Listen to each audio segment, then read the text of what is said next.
Welcome. I'm Jan Addams, and I'm the president of Image to Interior. And that is a design through style strategy company that helps you create an interior that's simply you by design. And I'd like to tell you a little bit about how we work, the process, and the phases, and what to expect from a designer. I'm sure if you've never worked with a professional designer before, it can seem a little daunting. How do you select a designer? What do they expect from you? How much should you be involved? The questions can be endless. Well, each designer has their own style and process. There are a few basics we've outlined for you, including things that you can prepare to ensure the first and subsequent meetings are productive ones. For example, what kind of interior consultant do you need? Depending on a number of factors, including the size and scope of your project or your design needs, you should choose one of the following. Hire an interior designer if you need to move walls and or design a new space. They work with computer programs like AutoCAD, SketchUp, Punch, 2020, etc. to efficiently design a whole space, residential, retail, office, or commercial, or a single space like a kitchen, bathroom, or office. Now hire an interior decorator if you need furniture space planning, room freshening with paint, drapery, fabric, furniture, and accessories. Now, understand some interior designers offer this service as well. Now, hire a home stager if you are preparing to put your home on the market and depersonalize your space to achieve a quicker, more profitable sale. Note, each professional consultant has very different skill sets, including education, expertise, and experience. So whomever you choose, make sure that they are involved in the process from the get-go. Now, people ask, what is the designer's role in my project? Well, that depends on which type of interior consultant, which we just described, you select and their areas of expertise. Their responsibilities can vary. Okay, so let's assume you need an interior designer. Interior designers will typically provide you with concept floor plans, elevations, and 3D room views based on detailed understanding of your communicated personal needs.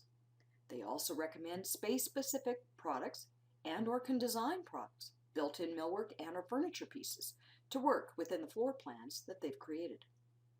Some designers will coordinate the entire project, while others will simply offer troubleshooting strategies when and if problems arise.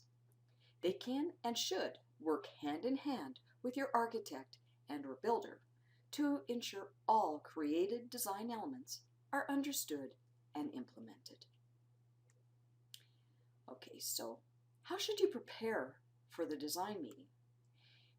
Even if you're just beginning to think about building or renovating your office, home, kitchen, or bathroom, there are things that you can do to ensure the first design meeting is productive. From clipping images you like and making lists, to measuring your space and outlining a budget, it's important to gather materials that will help communicate your vision to the designer. At Image to Interior, we offer a free 20-minute phone consultation to answer some of your renovation or building questions. We even give you the 8 key deciding factors to help you decide what to do. If you want more help, we also give you a style options survey that is sent by email, and it helps us drill down exactly what you really want, need, and must have. By visually communicating your ideas, it's very important. So even as you begin to dream about your new space, you can put together a file folder of images that reflect your lifestyle and your vision for your new space. Photos, magazine clippings, ads, articles, samples will help the designer to visually understand your tastes and preferences. At Image to Interior, we use online tools such as Pinterest and House to get a quick overview of your style and then transfer the decided upon style to a password-protected page where your interior consultant keeps all your project information, focused, accurate, current, and tangible, for you to review 24/7 and print out at your leisure. Now, we would like you to do some homework about yourself and your family. Assessing your current space over a period of time, both its positives and negatives, provides your designer with valuable information. Things like, does your current space inspire or depress you? And why? Are you considering downsizing or upsizing with your family needs? Are you an avid cook? Do you purchase food in bulk or fresh? Do you recycle? What are your storage needs and your entertaining style? Do you have children or pets? Do you work from home? These are critical to help understand how you live in your space so they can design around your wants and needs. Imagine yourself in your new space. How will you use your new space? Whether it's a kitchen, dining room, living room, media room, or home office, it's a gathering space and place for family and friends. Or maybe it's an efficient utility. Honest answers to these types of questions will suggest the functional capacities you require. Okay, now it's time to bring your dream into a realistic view. If you're doing a kitchen, I would suggest that you select your appliances first. Kitchens and bathrooms offer the highest return on investment, so it stands to reason that you should spend time researching the type of appliances and plumbing fixtures that you want to use on a daily basis. The first step is to select your main appliances, as an extra large refrigerator, freestanding freezer, large gas range, and double ovens can dramatically impact the space allocation throughout the room. Next, select your plumbing fixtures and counter materials, i.e. granite, composite, or laminate, as these influence the project budget allowance and color direction. It is best practice to provide these preferences to your designer early. Now we get on to outlining your budget. Building and renovations come in many shapes and sizes, ranging from simple to luxurious. Sharing an initial budget outline with your designer tells them a lot about your project and the parameters that they'll be working within. When you outline your budget, be sure to factor in design and construction fees, as well as other product installation costs. Plus, always have at least a 15 to 25% contingency fund available.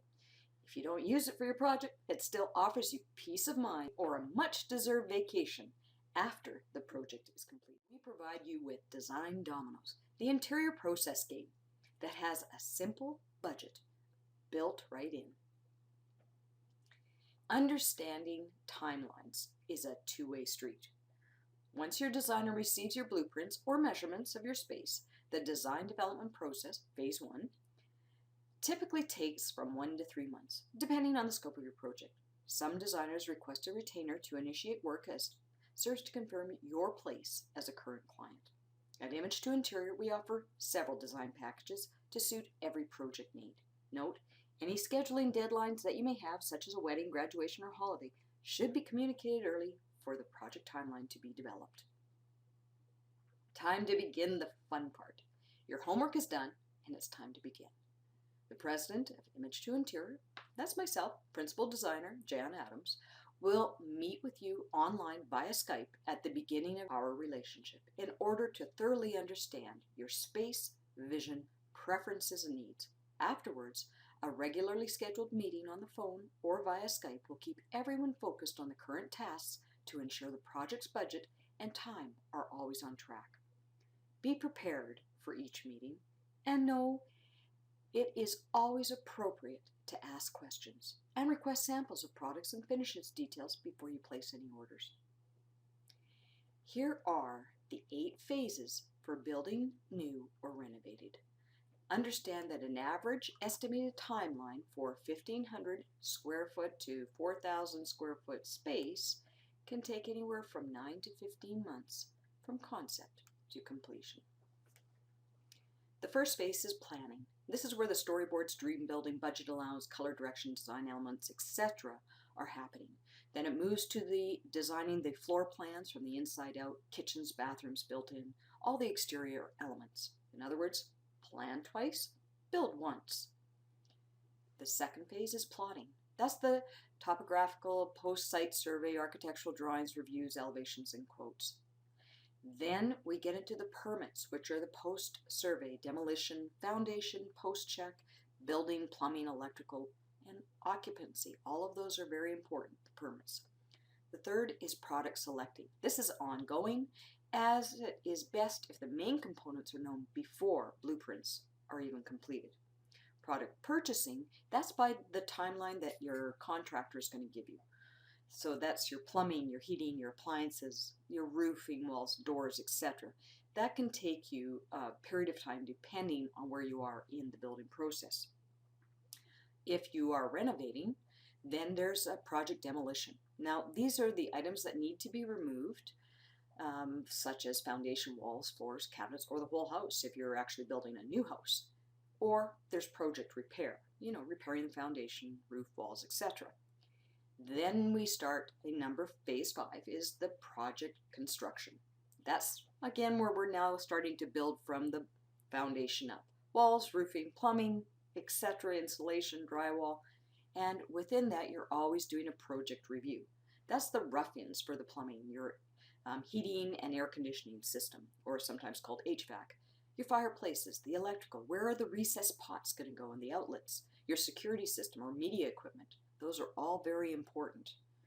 Phase 6 is now the products are being delivered because you have ordered them. You know what they are, so now we're actually doing the finishing touches. So your paint, floor, cabinets, plumbing fixtures, etc. are all happening, and these are scheduled by your designer or general contractor or the product supplier on your project timeline. Phase 7 is the product installation. So we went from products being delivered, so we know that they're on site, now they're installed. And this is all the same products, but now these are scheduled again by the designer, contractor, or service provider. And the 8th and final phase of building or renovating is your final finishing. That's installing any missing components, paint touch-ups, hardware, all the rubbish removal, and the cleaning before you finally move in. There's a project inventory and a completion agreement is signed. Once that's done, you're ready to move in. I'm Jan Addams. If you would like, book a 20-minute free consultation and see if you're ready to design your dream space and get started with your Style Options Survey.